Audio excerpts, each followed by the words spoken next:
Everyone, welcome to the Healthcare Digital Marketing Podcast. I'm Lamar with Meta Interactive. I have Justin with Intrepy Healthcare Marketing. I'm excited to have Justin on Hey, everybody. this episode.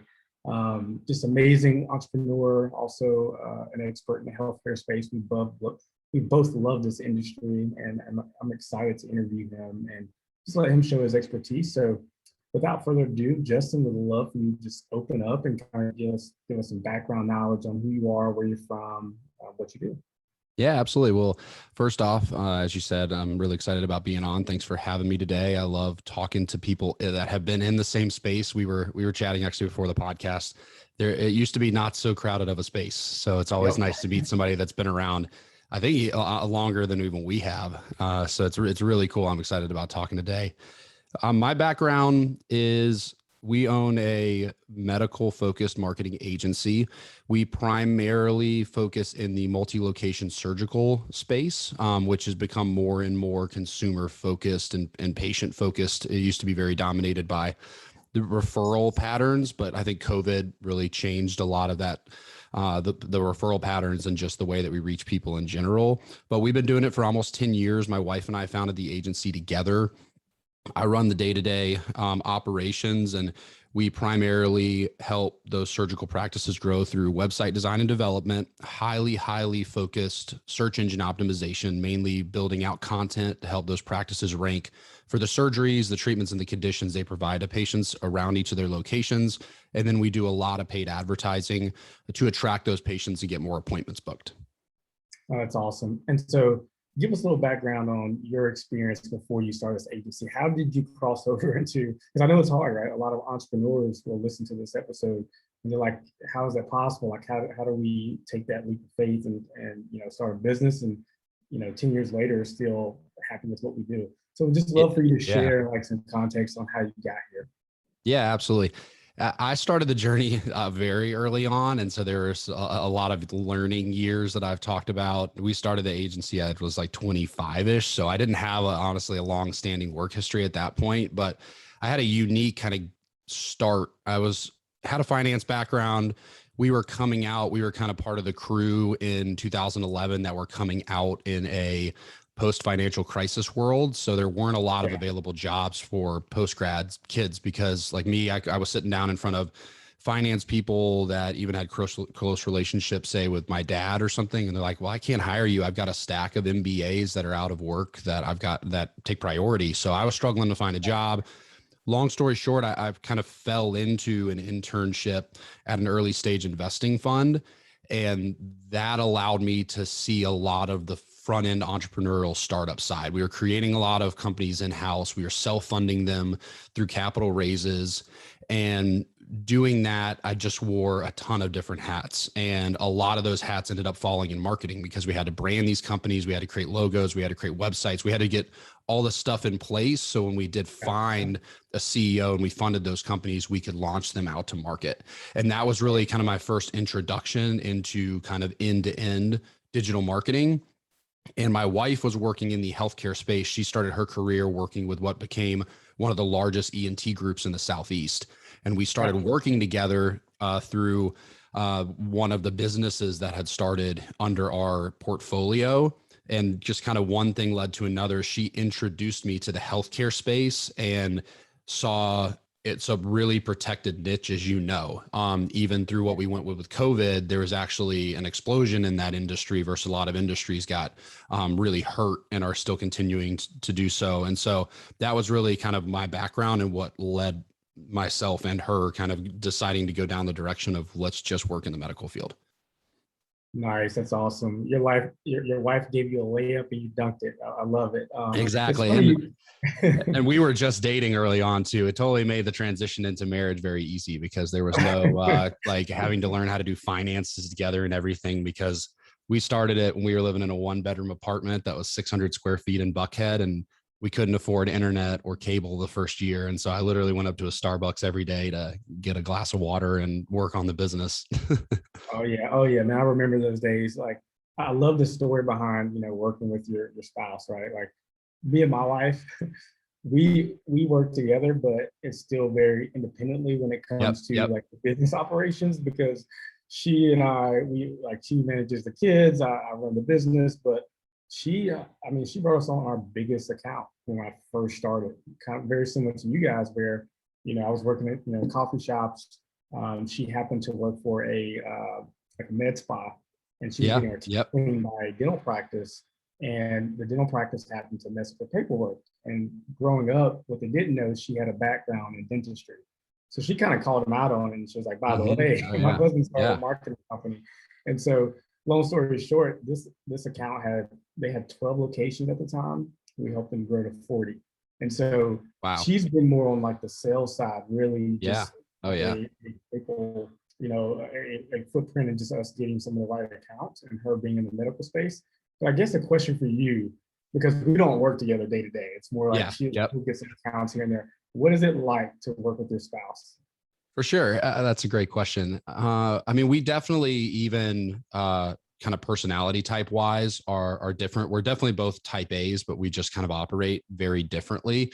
But funny enough, and it did take us a little while to find out kind of strengths and weaknesses where we can help each other out the most. And I think we were really fortunate that she grabbed on to the content production and thought leadership side of things. And it's something like even us doing this podcast today that I obviously love doing. I love speaking.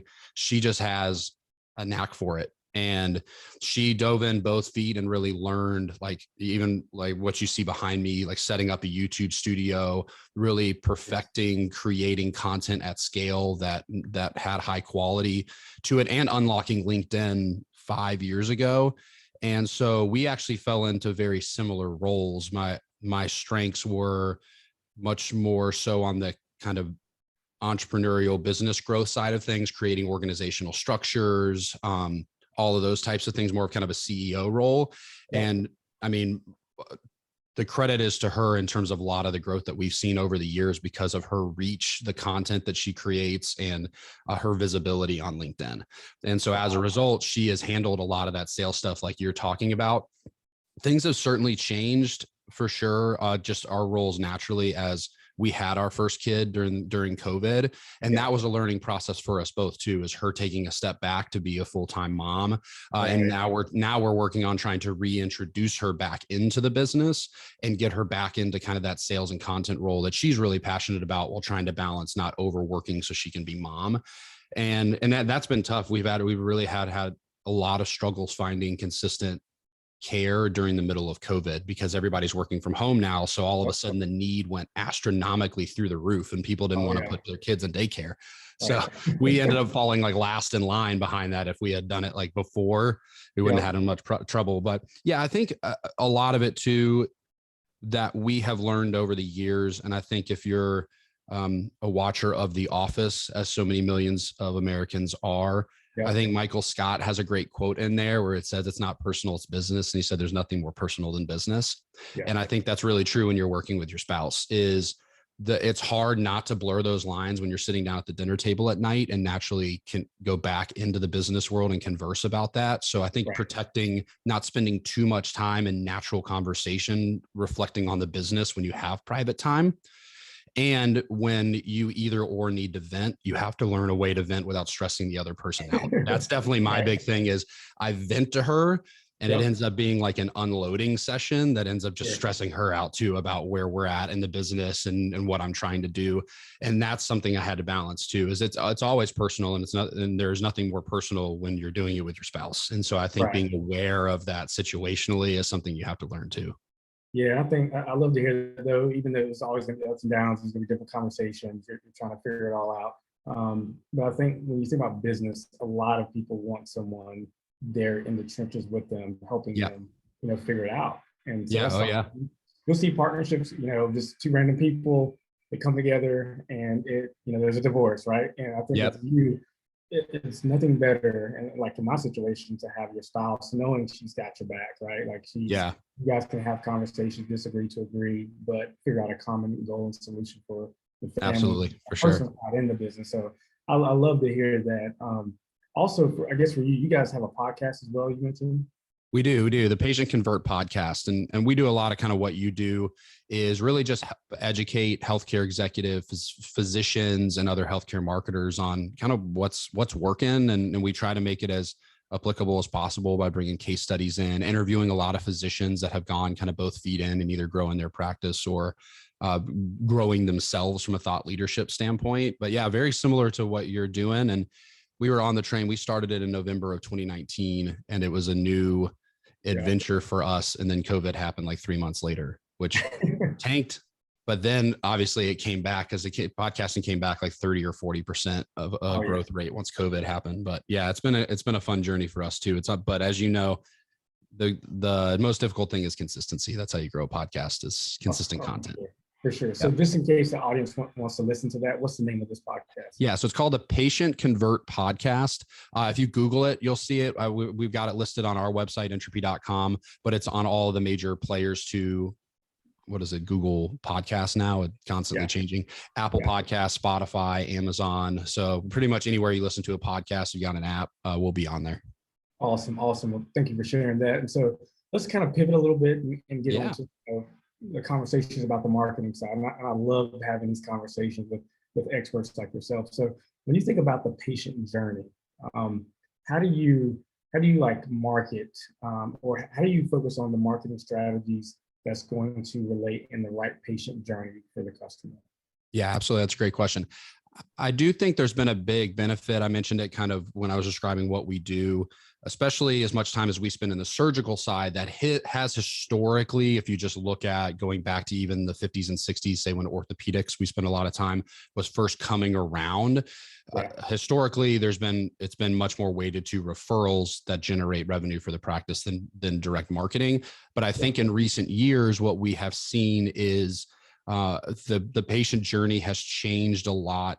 I think in a good way with the consumerization of healthcare. Some people call it the Amazonification of healthcare. I think it's the rise of consumers being really in touch with their own journey, whether it's shopping for an e-com product and looking at reviews, or shopping for healthcare, so to speak. Whether you get a referral from your PCP and you're going to go to an ortho, it's not to say that you don't trust your PCP's referral, but you're going to do your own research because you're in tune now with your healthcare journey. So you're going to go online, you're going to look at their website, you're going to learn more about the physician that you're going to be meeting, you're going to read their reviews and their reputation, all these things. So even just looking at it in a vacuum of a referral, that's totally different than it used to be. Because used to they just like hand you a business card and you would just see the provider in 2 or 3 weeks. And now there can be potential leakage if you don't have a good website, if you don't have good reputation, if you don't have a way for the patient to develop some type of a know, like, and trust relationship with that surgeon before they walk through the door. And that has really opened up the ability to use digital marketing effectively to not only increase referral relationships, but also to go direct to the patient. Because if you can bring the doctor to the forefront, if you can rank really well in the local search journey when they are looking to solve a problem, whether it's pain in their hip or it's a reoccurring issue that they're having or something chronic, they're going online and they're searching for the best provider. And you've got to be able to win that search journey right then and there, provide them the information they need and make it as frictionless as possible for them to book an appointment. And I think that that's where we come in, is we are working to give the practice the visibility in organic search for the major things that they're treating and the surgeries they're providing, and also using paid advertising to, again, create as much visibility and take up as much landscape as possible at the top of organic search and paid search, so we can drive appointments and get them booked. And I think that all, again, goes back to the patient journey has evolved, and it's good for digital marketers, and it's good for the practices, because now it gives the practices more ability to go to direct to consumer, especially as practices are getting purchased and getting more vertically integrated and hospitals are closing off their referral patterns. Practices now have the ability to take ownership over getting in front of patients who want to find the best care locally, and you can attract them and get them booked as an appointment. No, that's awesome. I appreciate you kind of diving into that at a granular level of the whole experience, from, just the conversations they're having with that referral relationship, but then what they do from a behavioral standpoint online. I guess as a follow-up to that question, have you seen with overall patients, right, like that are kind of going through that referral to online behavioral process, are there any bottlenecks on the website that may hinder the patient journey to convert from looking at the website and then booking an appointment, are there any things that you've seen that you've been able to like, okay, we need to fix this, or maybe it's A/B testing with a button color on the website, or even using like heat maps or any of that stuff to really understand, are there any bottlenecks with the website that's causing issues to convert patients? For sure. That's a great question. I think it is, again, going back to there's not enough consistency because of how fragmented the PM and kind of the patient management systems that live in the middle between EHRs and front end marketing. Yeah. There's no cohesion. Every practice is using a different PM, or they're not, and their EHR is doing appointment booking. I'd say half of just even our client pool, when we take on a new client, half offer appointment booking capabilities right online. The other half use you fill out a form and request it, which is inefficient. And then the practice has got to call you and try to follow up and get you on the schedule. I think that that's probably a really big bottleneck, because a patient really doesn't know what they're getting into in terms of if they go on a practice site, can they or can't they book? If they book, is the onus on the practice reaching back out to them? Are they actually booking a physical appointment on like an up-to-date schedule for the physician? And so I think that's probably the biggest thing, is making sure you have as frictionless and as visible of a process on the appointment book, because again, just like in any other marketing, you want to get them while you have them. And so you can lose them if it's not obvious. And so I think it all goes back to getting a good appointment booking apparatus as part of the website and part of your marketing. The better it integrates into your PM or your EHR, the better, because then you just have visibility on the whole thing. But you just got to make it really, really easy, because consumers are looking for that. Like 80% of patients said they would book an appointment online if they had the option. And something like 90% of patients prefer to have text message as a way of communication with the practice too. So I think getting with the times, so to speak, get online appointment booking on your website. It's going to be the biggest tool in the tool belt for marketers, and to make it easy on your patients, and then have text message as part of your appointment reminders, cancellation and rescheduling, prescription refills, all that type of stuff. No, I think, yeah, the way we're trending now, I think your automations and being able to communicate effectively with different mediums. Yep. Or like also even live chat, I would say. Yeah, live chat we've seen tremendous success with, for sure. Yeah. But I'm sure like with your clients, you may hear sometimes, live chat is just a waste of money, or, customers don't talk to live chat because it's a bot. But we found ways where it's, if there's a live chat service that can speak to them, while they're on the website, to get them to take action or get them to the right part on the website to convert. I mean, we have a client, a dental client. They see 40 leads a month on average from live chat. Yeah. And, oh yeah. And even just the basic triage, especially when you're dealing with a high volume client. Like we have a very, very large orthopedic group. And during COVID, especially when everything switched and all of a sudden their phone systems were just getting hammered, they kind of reorganized their setup to more of a call center model, because they had 7 locations. So everybody was on a little bit of a different page.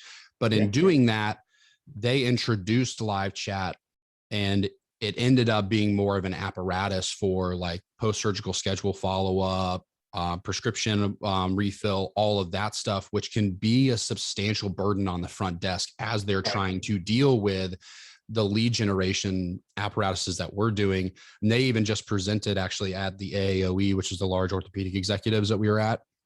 This client did a completely separate presentation from us, but just about the web chat, and they're averaging like 400 to 500 appointment books. They have a dedicated person in their call center that manages the chat. And you think about that, rerouting 400 to 500, what would have been more than likely calls into the call center, and handling all of that over chat. Just that alone is a huge burden off the shoulders of people that are critically important from a new patient intake standpoint. So just that alone is a huge, not only revenue generator, but a money saver in terms of overhead costs for having to field all those phone calls and chase those people around.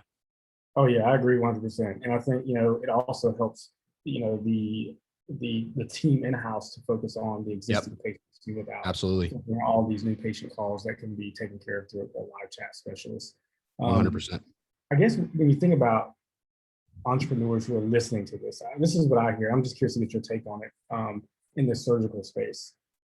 What we hear a lot of times, even for us, if we work with oral surgeons, they don't need marketing because they get enough referrals. I'm just curious of how you combat that. Yeah. And we definitely hear a lot of that. I think that there is a changing of the guard that's going on a little bit. It's a mixed bag because most of the large surgical groups, especially the mid to large size we're going after, they all have a board and they all have partners. And generally you're talking 15 to 25 or more partners and 5 to 7 board members. You've got a lot of people at the table, and they all feel very differently about the marketing. You've got what I call the gray hair guys and gals that are later in their career. So just to your point, they are booked out 3 to 6 months in advance. Right. And so for them, it's like, why bother investing in marketing? Because all I'm going to do is just turn that subset of patients away because I don't need a patient 9 months from now. I'm good. But what they fail, I think, to miss out on is there's a whole nother ecosystem of physicians that are hungry to grow their book of business and don't have those referral relationships because they've only been around for 5 to 10 years. They're coming out of post-fellowship. They're new to this thing. They've been made a minority partner, or they want to become a partner and they want to grow. So there's a competing philosophy there of, I'm good, I've grown as much as I can, and I'm closer to the end of the beginning. And then the beginning side that's looking to open up those purse strings and to start investing in marketing so they can build out their book of business. And I think that there needs to be middle ground there. I think it's really important to look long-term at the health of the practice. Majority of practices are looking to grow. And if you're not doing the digital side, you're missing what is kind of the future growth opportunity of practices. And I think COVID, a lot of people learned that lesson the hard way when all of a sudden everything shut down. They got cut out of the referral ecosystem for months on end, and then began to scratch their head reevaluating, like, I wish we had been ahead of the curve more, building relationships directly with patients, even from a retention standpoint. So I think it is unwise if you're saying we're good on referrals, because those referral patterns are undoubtedly going to change every few years, no matter what. But when the next 3 to 5 years, with the growth of the MSO model and the way that healthcare systems are going, you will have, if you're sitting here listening as an entrepreneur that owns a practice, you will have half the amount of referrals in 3 to 5 years that you do sitting here today. So how are you going to solve for that? And if you wait 3 to 5 years, it's too late. So you're way behind. So what I tell those people is, you have to start thinking differently, because the referral patterns that is your safety net today are going to change tomorrow, so to speak, and you can solve for that and offset it. I think most practices need to be thinking about, how do we get as close to a 50-50 referral to direct patient booking ratio as possible. And if you're above that number, you need to be investing into other avenues to try to balance that out more. So if the bottom falls out of your referral patterns and either a large MSO comes in or a healthcare system buys up a group, you're protected. And I think that's the long answer of, there shouldn't be anybody. There are a few, like if you're very high up the rung in neurosurgery, there are a couple that just naturally are there. We don't spend as much time in those, but if you're a general surgical group like urology, orthopedics, OBGYN, any of that stuff, you should and have to be thinking about digital marketing. Yeah, and to that point, you don't want to wait until something else happens, and then you have to figure it out all over. Yeah, because it's too late then. And again, there's just, even a lot of the referral stuff that is changing now can again be completely offset if you have a really strong digital marketing presence. Yeah, and I can relate to that, obviously, because we're both in the digital marketing space. But for me, it's really, you're going to get referrals at a slower pace, but you always want to have a funnel of new patients coming in where you can pick and choose which one fits, your practice or your business, because then you're not going to plateau, but you can always meet those business goals that you have set for yourself. So if that's hiring a new associate, or if that's opening up a new location, you want to always be stretching, for whatever those stretch goals are, versus saying, hey, I'm only going to rely on this, because if that faucet dries up, then you're in trouble, like you kind of mentioned. For sure. As you deal with a lot of these surgical practices, what have you seen? Because I know SEO changes, all the time. Google's Yeah. algorithm is just ridiculous sometimes. But what are some of the top SEO strategies that you see and that you help execute with some of the clients you work with? Yeah, for sure. I think what has happened, which has been in a good way, it's been to the detriment, I think, of agencies that were not following the right process. There's no corner cutting anymore Right. because Google has chosen to focus so hyper local with what we have seen as Google My Business getting pushed straight to the front as the most important apparatus and important influencer outside of your website on local search. I think Google's telling us that's what they care about, and they want user generated content to drive that. And that's like them like updating hours, or them putting pictures of their food if it's a restaurant, or them leaving reviews. Is they want the masses to keep the information accurate online, and they want local search to win over national search. Right. And so I think understanding that it's really important to, I think, invest in two things. I think investing in your website in terms of the on-site stuff is absolutely critical, and getting a few things right is what we see work the best. It's all at the end of the day driven by content. Well, the way that I describe it is, if you want to rank for it, you need a page for it. And what I mean by that is don't fall victim to the dreaded services page list, where you just list out all the conditions and treatments. Or if you're an ortho group, you have like your hip, your knee, your back, your hand and wrist, and your shoulder pages, and you don't break it out into like carpal tunnel, all of the different conditions and treatment level, granular level. So you need to be thinking long-term about building out your content library, because the more specific information you have on the specific condition or treatment you're trying to rank for, the more likelihood you have of taking that first spot. If you do a search on whatever it is that's important to you, whether it's Invisalign or wisdom tooth extraction or removal, or it's a knee replacement specialist, generally the top 3 to 5 search results outside of Google My Business are going to be individual sub-treatment pages on that specific topic. And that just proves. So on your website, you need to follow a good process of building out that content for each of those pages, making sure everything is well organized in terms of following an outline, that your title tags got the keywords, your H1 and your H2 and 3 tags have got it, that you're mentioning it in the body copy, that you've got good FAQs, that you've got supporting imagery and videos. If you're doing that, you're way ahead of the curve. The other side is when you go offsite and you look at Google My Business, is you need to have a Google My Business for every location that you have, and a Google My Business for every physician that you have. And they're all their primary locations. Then you need to get those integrated onto your website on the physician's pages and on the individual location pages for each individual location. That's the other thing they miss out on, is if you're multi-location, you got to follow a franchise model. You need to build out a location page for every single location, because that will be the major driver of near me searches. The bigger you are, because if you're big, wisdom teeth, for example, you can't go to the wisdom tooth page and list every single city that you're in and hope you rank for the wisdom tooth page on every single one of the cities that you're in. That should be done on the location page. And so I think those are the major things: is get individual location pages, build out individual content for each of your conditions and treatments, and make sure that you have filled out to completion and verified all of your GMBs, and you're building reviews on those.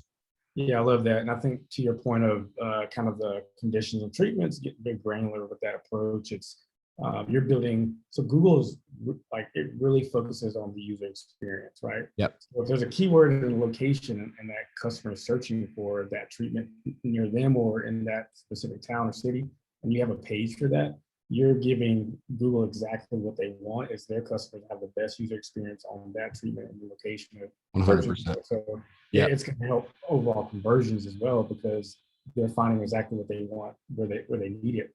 And then to your point about just overall, just the thought process of a GMB profile for your doctors, for each independent physician.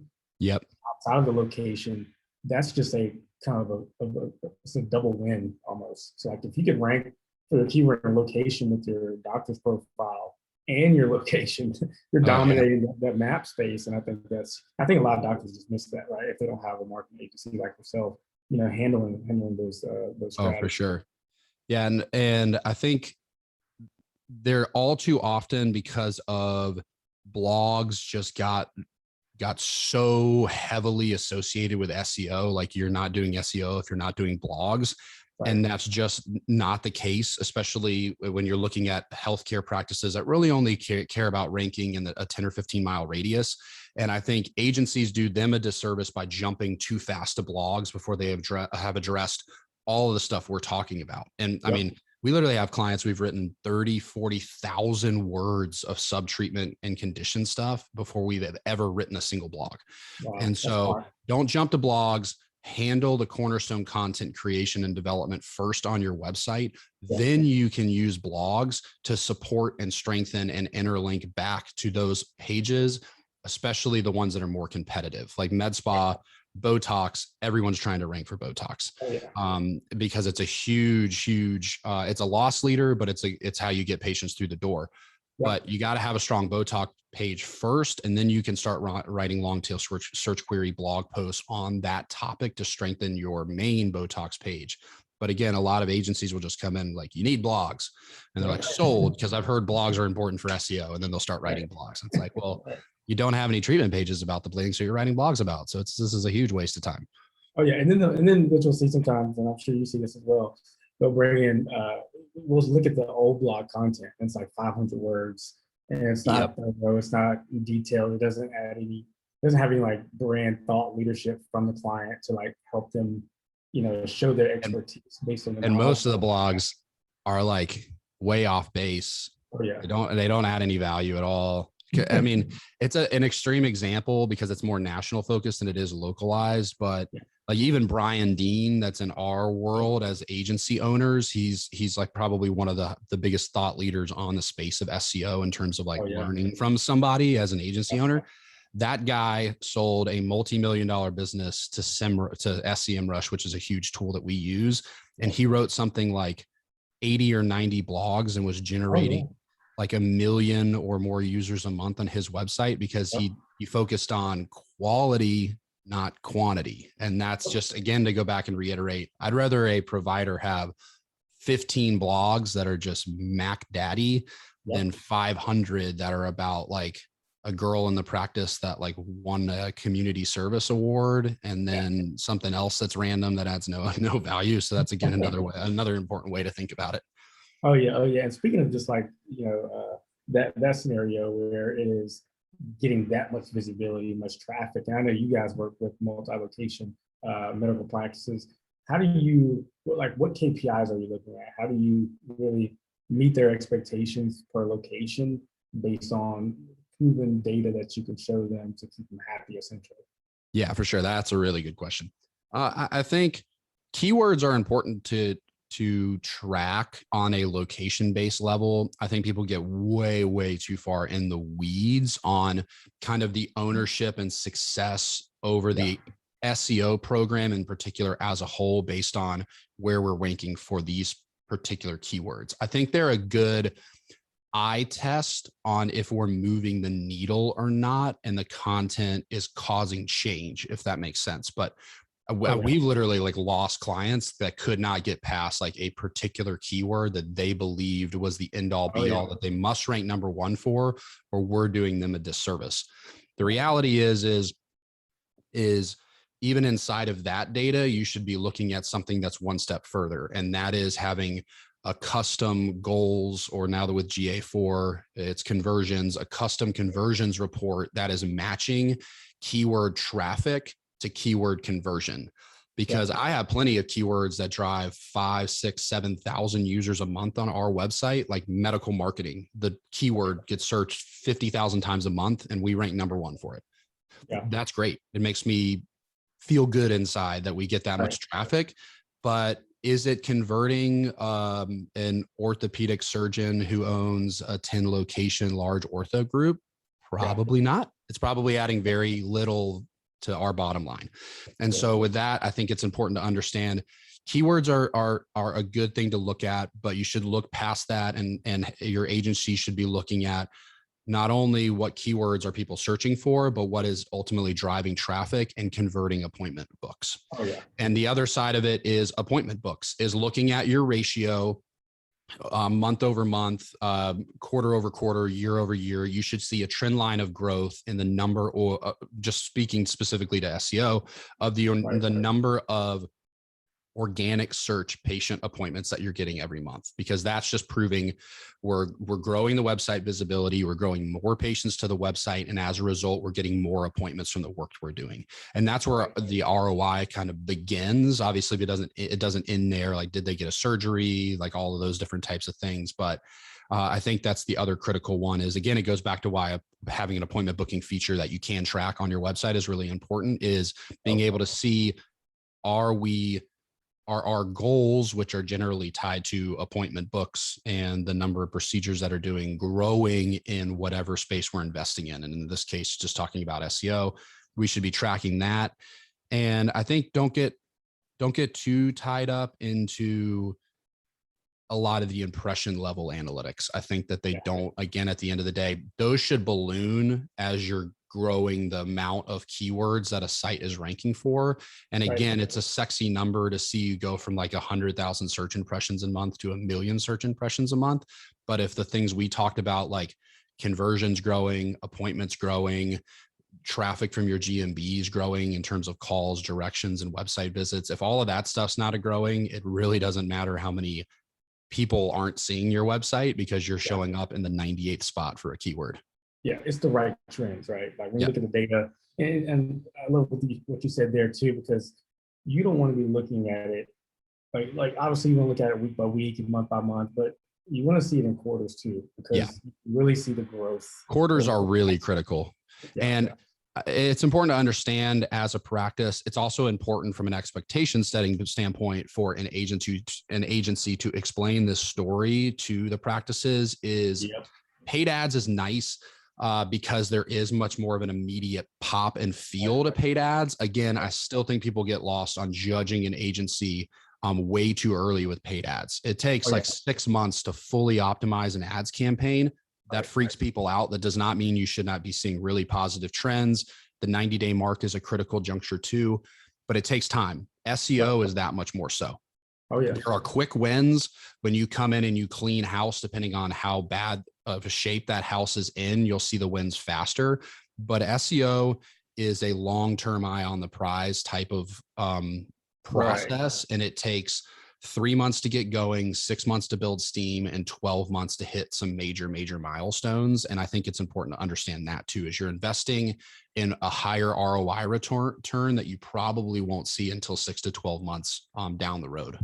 Right. And to your point, I think being able to communicate that to the client, because when they think they sign up with you, a lot of them are like, I should see results tomorrow.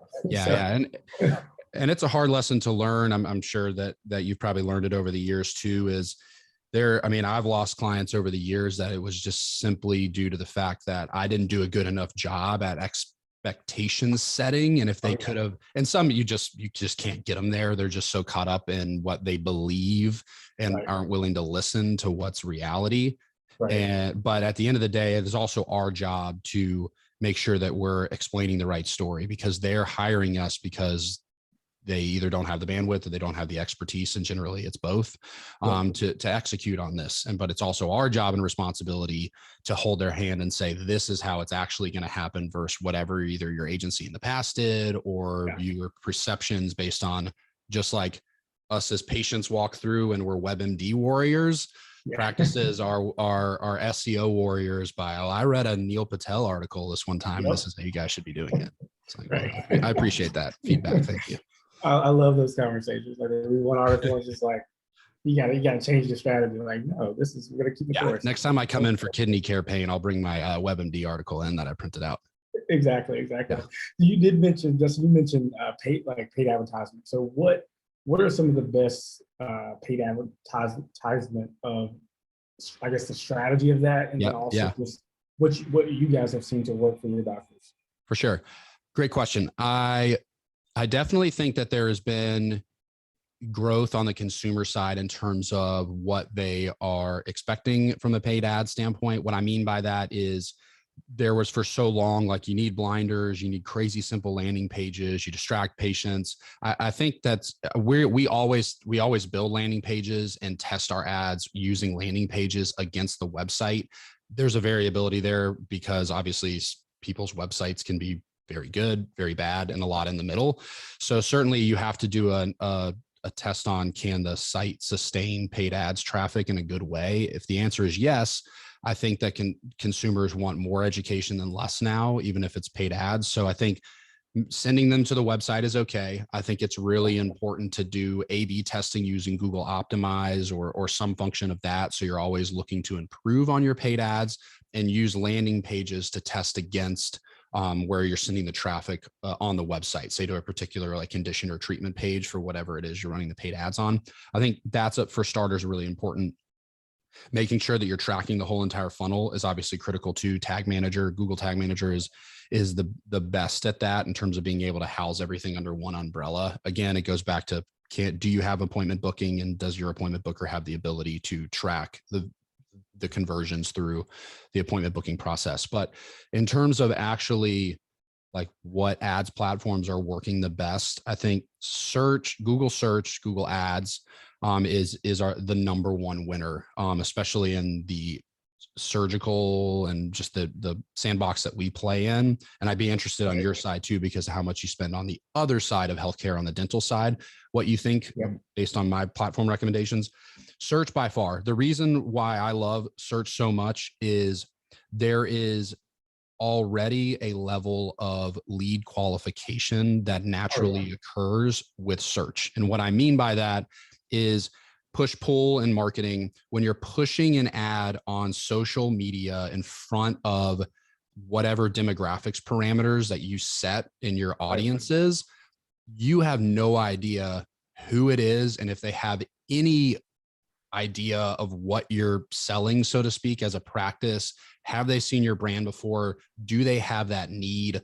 All of those things. But when somebody sits down on their keyboard and they do a Google search, they're inherently at some level trying to solve the problem. Now, are they just looking for education? Are they physically looking to book an appointment today? There's variables there, but that's a huge win, I think, out of the gate that makes search a sweet spot in healthcare. Because they're trying to solve a problem, and it's about positioning yourself in front of them to solve that problem. And then I think after that, remarketing is really, really critical. Remarketing is something that is a big winner over time. It usually takes 3 to 6 months, because what remarketing is, for everybody out there, is when people come to your website, whether it's through ads, organic search, social media, and then you're getting back in front of them, generally through display ads, to say like, hey, we're still here. And so it's another touch point along the journey of getting them to book. I think over time, those typically are the least expensive. We go off of Google Ads or platform for remarketing because, especially in the surgical space, Google's not a huge fan of remarketing in the healthcare space. So we use another platform to provide that remarketing service to our clients. And then I would put, for us, geofencing and programmatic display advertising at a pretty close third. We do a lot of that for orthopedic walk-in clinics and orthopedic urgent cares, where we can geofence CrossFit gyms, community centers, boys and girls clubs, football fields, rec fields. Yeah, the places that people like tear, break, and injure themselves. And then we can geofence the actual perimeter around the building for each of the locations, and only track a visit when it's just that, when they walk through the front doors of the practice. So very, very accurate. And we found tremendous success there for finding the right type of patient, and then being able to track back and prove that they actually physically visited the office. I'd say there's several others that we use, like OTT. We do social advertising. Again, in medical, those are what we've historically seen convert the best and are the best use of budgets for practices. Yeah, I agree 100%. Especially with Google Ads, you almost dominate the landscape even more. If let's say your GMB profiles in the top 3 positions in the map pack, and then you're running Google Ads, you could have your ad at the very top spot of the map pack, and then your ad above the map pack. So literally that could be 3 positions there in the front end of the fold for that search term. And so you're getting all for sure. And so love Google Ads. with Facebook, we do run Facebook ads, but to your point, it's a harder sell, right? Yeah. Because people are And it's become scrolling. harder since iOS 14. It's become much more difficult of an uphill Oh yeah, climb for us oh yeah, advertisers. oh yeah. Our main focus with Facebook ads is the kind of the retargeting aspect. Yeah. Where Yeah. if they Same with come to the us. website and they are searching for your service, but they just don't take action for whatever reason, we can then show that Facebook ad to them on Facebook, because obviously the pixel tracking and the retargeting aspect of that can show them, hey, you had a pain point, or there's a pain point, you didn't take action, you were busy, now you're on social media scrolling, reconnect with us, right? And so that's Yep. kind of our approach with it. But I love what you guys are doing because you're focused on where the best intent and like the intent Yeah. for that behavior is so important. Yeah. The intent is what's really important. I completely agree with you. And that's how we use social for the most part, because like you said, we can we can remarket the patient. And I think video is a slam dunk on Facebook, because if you look at a patient, they see a search ad or they come to you organically, and then you hit them with, say, a patient testimonial on that topic on social, you can close them out. And that's where I think remarketing is really powerful on social media. Oh yeah, nah, that's awesome. Well, Justin, man, I appreciate your time. This was amazing. I love just the details and insights that you provided. This is going to be so helpful for entrepreneurs, physicians, just anybody who listens to this podcast. Before we close out, can you just give the listeners, let's say if a physician or a marketer entrepreneur wants to contact you, how can they get in touch with you, or at least read more content on what you guys are doing? Yeah, absolutely. So again, our agency is Intrepy, Intrepy, Intrepy Healthcare Marketing. It's intrepy.com, Intrepy.com. If you go on there, I'd love to connect with you. If you're our practice out there and either looking to make a change or looking to really finish the back half of this year really strong and go into 2023 with a growth mindset, we do a free assessment on our website. No obligation. I'll meet with you for 20 to 25 minutes, review what I think are the opportunities and the wins. And then you can obviously make a decision from there. But like I said, there's no obligation, and you usually will leave with several extremely good nuggets on good growth opportunities for the practice. And then both my wife, Kelley, Kelley, and myself are very active on LinkedIn. So if you're listening and you live in the LinkedIn ecosystem, come connect with us and follow along with our content journey. We have our podcast, the Patient Convert podcast, and then we're constantly making content, and we're live streaming. We're doing LinkedIn lives, all that kind of good stuff. So come to the website if you're looking for some marketing growth opportunity. We write blogs, and then connect with us on LinkedIn. We would love to connect and learn more, and potentially even have some of those listeners out there on our podcast as well. Awesome. Thank you, Justin. Again, I'm Lamar with MedRank Interactive. We have Justin here with Intrepy Healthcare Marketing, an expert, especially in the medical space. We appreciate your time, and we'll see you guys next time. Thank you so much, Lamar. Absolutely.